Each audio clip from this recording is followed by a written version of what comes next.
Elles étaient 3, Lucia, Luna et Océane. 3 sœurs issues d'une lignée noble, au visage d'ange et au cœur rongé par une obsession, la richesse éternelle. Leur château, autrefois rempli de lumière et de rire, était désormais un tombeau silencieux de marbre et d'écho. Leur famille, ruinée par une guerre oubliée, s'était accrochée à ses titres, mais la fortune avait disparu.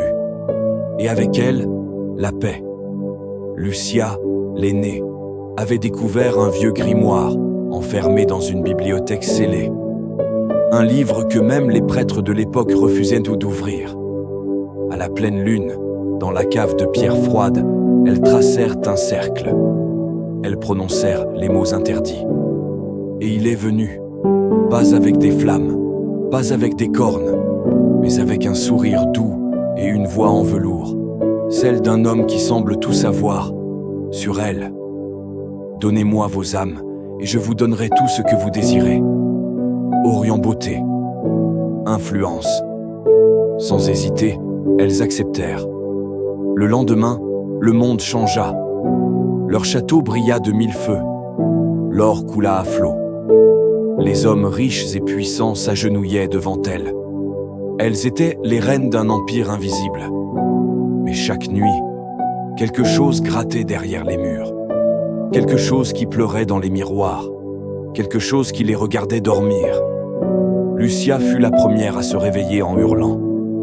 Elle prétendait voir une silhouette brûlée au fond du couloir. Puis vint Luna. Son ombre n'obéissait plus à ses mouvements. Enfin, Océane, qui ne pouvait plus entendre les voix humaines. Juste des rires d'enfants morts. Elles tentèrent de rompre le pacte, mais l'homme en velours revint. On ne rompt pas un pacte avec le vide, mes chers. On le paie. Et il prit ce qu'il restait de leur humanité. Depuis ce jour, le château est abandonné. Mais parfois, au crépuscule, si vous passez près de la colline où il trône encore, vous entendrez 3 voix chanter une mélodie ancienne, triste, maudite. Et si vous répondez à l'appel, vous ne reviendrez jamais.